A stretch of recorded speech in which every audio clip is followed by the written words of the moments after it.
You've worked hard to build a dream retirement. Now it's time to put that plan into action. This is Retire ATL with Aaron Vincent and Matt Decker.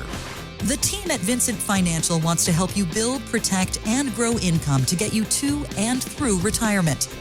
Now, Retire ATL with Aaron Vincent and Matt Decker. This is the Retire ATL podcast, all powered by the Vincent Financial Group. You can get more when you visit retireatlradio.com. Thanks for subscribing. Thanks for downloading. Now, let's get to the show. Gentlemen, as we're getting started here, kind of putting some ideas together, you know, what's on the minds of the families you serve, of Metro Atlanta and the surrounding area. And Matt makes the comment, he goes, I've got a story about a calculator. I said, say no more, sir. Matthew Decker, the floor is yours. I do have a story about it, a calculator. I guess I probably need to set it up because this is not your run-of-the-mill, Texas Instrument graphing calculator. No, it's not the calculator on your phone. It's none of those things. We've been doing retirement education workshops across the Atlanta metro area for years now. And one of the things that has always been really difficult to show people, because it's all about, you got to show something. I can't just tell you, hey, you got to be really careful about risk, or you need an income plan. Like, everybody hears that and they think, yeah, I know. But showing you what it actually means and showing you why it matters is much more difficult. And so I was noodling on this idea of, like, how can we show the importance of having an income stream that you can count on, and also the idea of how much risk you should be taking. Like, how can we actually show this versus just telling people you should have multiple income streams and you should control your risk?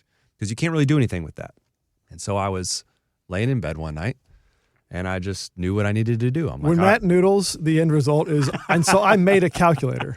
When I noodle, I just talk about things for a while. And I've got a 16-point PowerPoint presentation I want you to see Monday morning. I couldn't sleep. And so, I'm like, all right, let me just pull up Excel and just see what we can come up with here.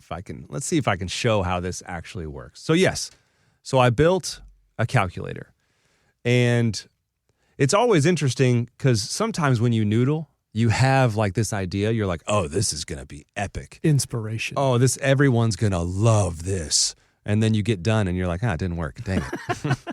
It didn't actually say what I was hoping it would say. So I started building this calculator not knowing where we were going to end up. And this time, where we ended up is where I thought we might end up. So to set the stage, okay, most people, Aaron, would say that they love the idea of a guaranteed income. They wish they had a pension. You hear that a lot. Yeah. And a lot of people don't have pensions, and they kind of come in defeated, like, there's nothing I can do about this. I wish I had those things, but I don't. I just have this 401k. I just have this IRA or this brokerage account. And so it can be difficult to get people to see that actually they could have a pension if they wanted one. It's not difficult to actually create your own pension. That's called an annuity is what it's called. But people don't like the word annuity. You may not realize, if you have a pension, then you have a company that stocked away money for a while for you, and then when you retired, they bought you an annuity. Correct. You may not know that. That's what a pension is. Correct. Yeah. And so a lot of people don't like annuities, but they love pensions. And I've just had the hardest time showing people why it's so important. Forget about an annuity for a second. Just why it's so important to have a source of guaranteed income. Even Social Security counts for this. The impact that Social Security has on your portfolio is monumental, because the second that you enter into the retirement equation, a guaranteed stream of income, it's like a one-for-one offsetting of pressure on your investment accounts, right? If you have no guaranteed income, that means your entire retirement is hinging upon the ups and the downs of the market. So you have to take risk to outpace inflation, but you don't know what rate of return you're going to get. And you're riding the waves, and hopefully the waves are smooth, and sometimes they're not, and people lose their minds. And that's why we talk about keeping people in the middle of the road, out of the two ditches on the side of the road, which is fear and greed. We talk about that all the time. Yep. So I built this calculator, and I'll just give you I'm talking about the calculator more than I'm actually telling you what it shows you, but let's just get to the nuts and bolts of it. Say it. Yeah, so just say it. Gosh, would you just say it with your chest? So I thought, okay, let's take a 62-year-old. They got $2 million. And we're going to run 2 scenarios. The first scenario is going to be this 62-year-old with $2 million needs around $100,000 a year of income. They're going to invest that in the stock market, and they're just going to take out their $100,000. They're going to index it for inflation. Let's see how long it lasts. So that's scenario 1. That's what most people do. That's what most money managers would tell you to do. They're going to control your risk by using, a mix of stocks and bonds. They're going to shoot for an average to below average rate of return to make it safe. But, they're not going to give you any guaranteed income. You're just going to live off your portfolio. Like the 4% withdrawal rule is a great example of that whole ecosystem. So that's the first scenario. The second scenario is, all right, well, you got $2 million. What if we took however much we needed to get our $100,000 a year? What if we just took that and bought a pension annuity with that amount of money? And then whatever's left over, we invest that in the market. So now there's no risk. Your income is not at risk of the market because your income is being provided by the pension. So I run these 2 scenarios, and there's all kinds of problems with running these scenarios because you got to make assumptions, right? And it's difficult to make assumptions. So what I did is I put in a really fancy random return calculator. So every time I push a button, it's going to recycle the returns on each of these 2 scenarios. And the upshot is this. It takes about $1 million to guarantee you the income that you need in the pension scenario. So you have $1 million left over. The $1 million left over, you never have to touch. It just sits there. It grows. It goes down when the market's down. It's up when the market's up. But you never have to actually draw down on it. In the first scenario, you're 96 years old and you're left with $753,000. You put all your money in the market. You try to control your risk with stocks and bonds. You don't have any guaranteed income. You started with $2 million. You make it to 96. If you live that long, you got $753,000 left. If you buy a pension and you let the $1 million ride, because it takes about $1 million to get what you need, you end up with $4.3 million at 96. Is that not just absolutely bonkers? I hope it is bonkers to anyone listening, because that is a principle that you're talking about here that can't be missed. And that is letting growth money be growth money. Exactly. And letting, for lack of a better term, safe money, less risk money, be just that. Exactly. Those 2 categories, stay in your lane, do what you do best at, and go and get me what I need if I'm the owner of those funds. Go and get me my guaranteed income if you're this side, and go and get me my growth if you're that side. Versus the way that it's been done, and it's been white papered to death, the traditional 60-40 portfolio, 60% equities, 40% bonds, and you're kind of straddling safety and growth with the same dollar, and you're not really doing either one of those things well because they're kind of both halfway, kind of one hand behind their back, trying to do both at the same time. And that whole way of managing money is it's been proven over and over and over again. It doesn't work as well. Not to mention, you have to actually keep a cool head, right? If all of your money is invested in the market, whether it's stocks, bonds, whatever. It might even be safe investments. But if it's all in the market and you have no guaranteed income, that means your income is coming from the market. And who controls the timing of the market? Not you. Who controls the returns in the market? Not you. Who controls interest rates and determines? Not you. Not you. You don't control any of that. And so you're totally relying on the whims of this thing that you have no control over for you to be able to pay your bills without falling into that fear ditch, which a lot of people do. In, let's call it 15 years of doing this for me, I think I can count on one hand the amount of people who I've met who have built a portfolio that is literally just at the whims of markets and interest rates, and that's their income, who have actually, in talking to and helping thousands of people over that period of time, I've met maybe 3 or 4 who are actually able to separate themselves from the emotional ups and downs and not get into, oh crap, it's a election year and move me to cash while this thing, or it's a pandemic and let me just have a knee-jerk response. They were able to avoid all the, 3 or 4 out of a few thousand. And that doesn't mean they'll be able to in the future. No, because that's what I was just going to say next. The older they get, the harder it becomes. Correct. And that's just, it's generally a losing game. What's cool about the calculator is again, noodling late at night, it can be dangerous, especially with AI. AI makes all this stuff so much easier. I'm like, hey, how do I make a button where every time I push the button, it gives me a different set of returns? And it's like, oh, you just got to do this, and then you got to do that, and then you click publish. I'm like, oh, let me try it.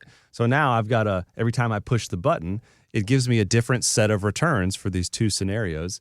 So every time I push it, it changes the end outcome.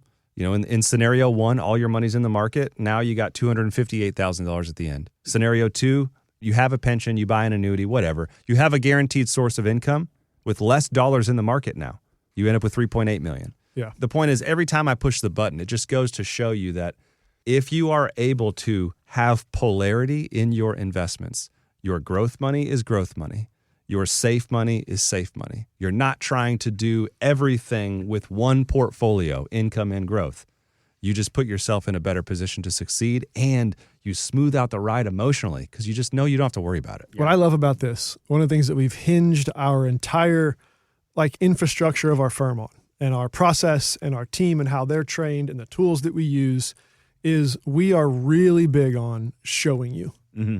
So if you listen to financial radio, if you watch financial news, if you are in the investment world ever at all, whether it's doing your own calculations or it's just doing research and listening to, then you hear these types of kind of one-liner headline kind of avoid risk, manage volatility, taxes. Like you're hearing these things all the time, but what you're probably, if you're like most, what you're left with is, you know, kind of how do I measure this? Yeah. I understand that taxes, the effect of taxes in my retirement, I understand that that's a real thing. I need to plan for that. How do I see a before and after? How do I see actually a cause and effect? How do I know what the actual influence is on my portfolio versus just sort of adopting all of these things are dangerous, all of these things are real, I should do something about it, I'll do it tomorrow because I don't know what that thing is. So we've kind of hinged what we do on let us show you. Yeah. We talk about free second opinions or a portfolio x-ray or look, I can't just sit here in this chair talking on the radio and say that our portfolio that we will design for you is better. That's what I heard you just say. I don't know you. I've never seen your portfolio before. But what I can say is if you come go through our process, you will find out. You will see for yourself, is our portfolio better? Is our process better? Is Matt's calculator better? You can see it. And I'm really proud of that. Like that makes me feel like we're doing something because we're helping people see around the corner, as it were. Do you find that people and adults, we have the problem of we have it up here and we're trying to get this information about what we need, what we want, what our desires are, what our portfolio looks like. It's a jumbled, and I'm using me as an example. It's a jumbled mess in my head. And then I'm trying to spit out all this information to you, and your goal is to get it on paper so that I can see it and I can read it so that it's not like a beautiful mind up here with all the charts and the graphs and everything going at once. Is that one of the challenges that you deal with adults who maybe they've done a great job? Maybe they've been doing the right things, but now it's getting it from here and I'm hitting my head onto paper. Absolutely it is, because Matt said the word a minute ago that's the key term for this. It's assumptions.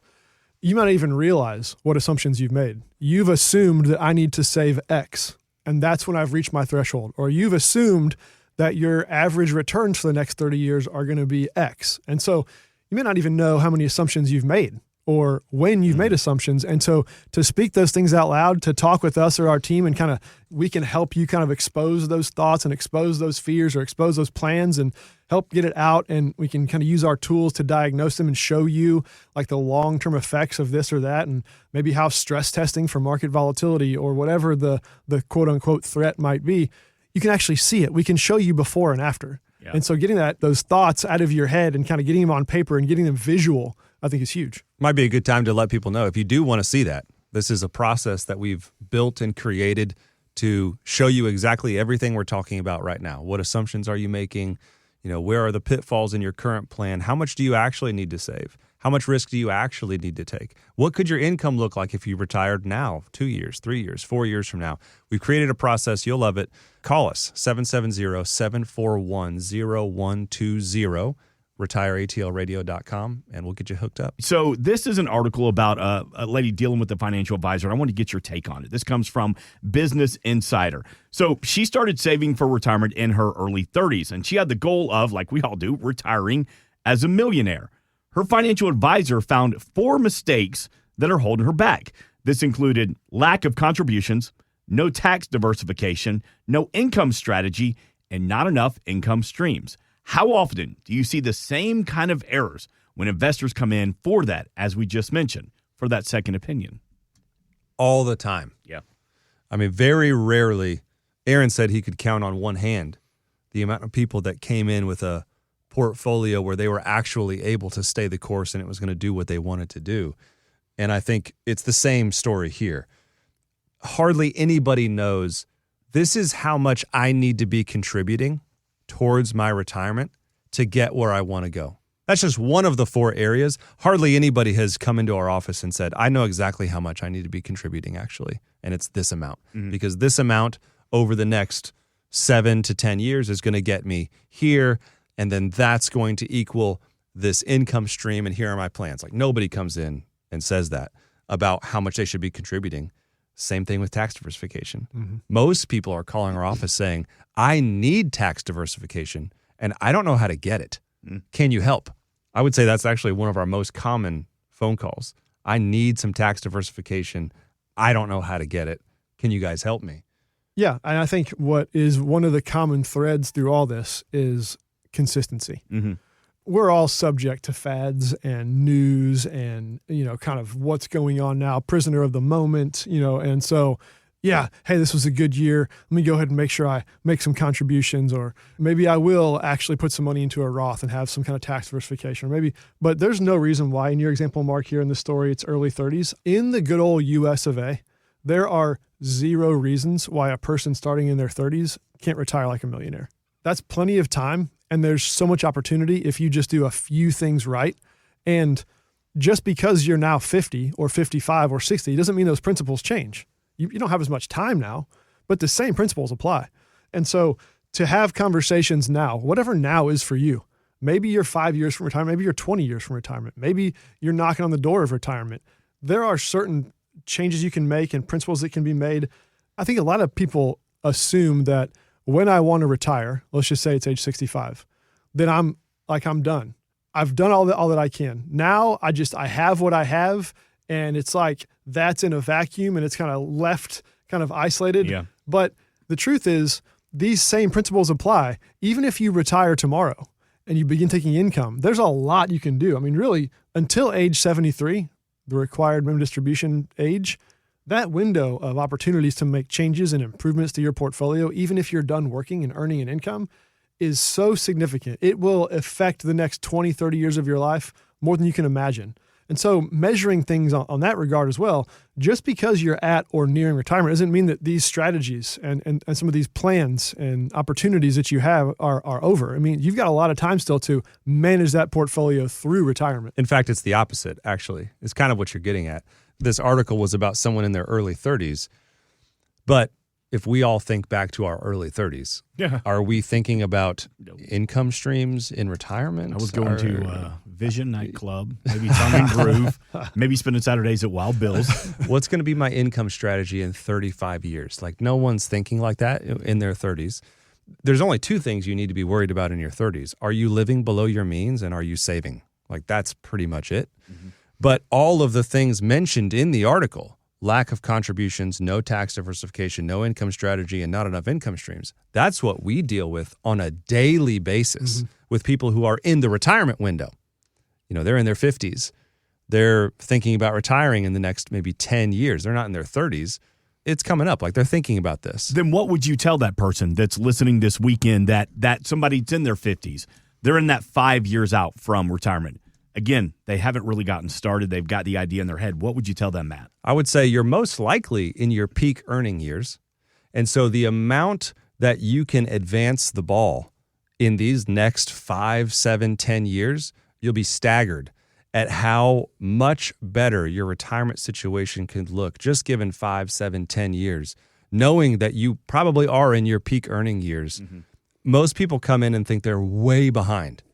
Because they still have the 30-year-old mindset of I'm saving a couple $100s a month when they're not. They're like maxing out their 401k. They're doing some additional savings on the side. By the time you factor it all in, it's like, no, you're saving a bunch of money every single year and you're going to be just fine. But to Aaron's point, this is the time to be tackling all these different planning opportunities because you're in the retirement window and it's time to do that. What I would add, what I would tell that person is you should know that where you are saving your money now in that retirement window, in your late 50s, in your 60s, where you are putting those dollars is almost as important. Maybe it is as important as how much you're saving. Right. how you are saving those dollars and where you're putting it. There's a mathematically optimal, best way to organize how much money goes into this investment and that investment and this taxable investment. There's a formula. There's a strategy that can really optimize what you've got. So yes, what you just said, Matt, I could not agree with more, but I would add on top, where you're saving that money is maybe as important as how much you're saving now. Matt, on your calculator, can I still write 800813? You can, but Turn it upside down and what's it spell? We can Giggle. give it a try. Hey, look, it doesn't matter how old you are. If you're 12 like us or you're 35, 45, 55 years old, now is the time to get those thoughts, get them on paper. Get the needs, get your retirement desires, get those on paper with the help of the team at the Vincent Financial Group. 770-741-0120. That initial consultation, no cost, no obligation. We invite you to spend some time online at retireatlradio.com. From the homepage, you can meet the team. You can schedule that initial consultation. Again, this plus much more at retireatlradio.com. If you want to reach out to the team, talk to one of our representatives, you can do that right now. 770-741-0120. Insurance products are offered through the Insurance Business Advanced Planning Group. Vincent Financial Group is an investment advisory practice that offers products and services through Impact Partnership Wealth, LLC, IPW, a registered investment advisor. IPW does not offer insurance products. The insurance products offered by Advanced Planning Group are not subject to investment advisor requirements. Advanced Planning Group and IPW are not affiliated companies. Investing involves risk, including the potential loss of principal. Any references to protection, safety, or lifetime income generally refer to fixed insurance products, never securities or investments. Insurance guarantees are backed by the financial strength and claims-paying abilities of the issuing carrier. This podcast is intended for informational purposes only. It is not intended to be used as the sole basis for financial decisions, nor should it be constructed as advice designed to meet the particular needs of an individual situation. Vincent Financial Group is not permitted to offer, and no statement made during this show shall constitute tax or legal advice. Our firm is not affiliated with or endorsed by the U.S. government or any governmental agency. The information and opinions contained herein provided by third parties have been obtained by sources believed to be reliable, but accuracy and completeness cannot be guaranteed by Vincent Financial Group. This podcast is a paid placement.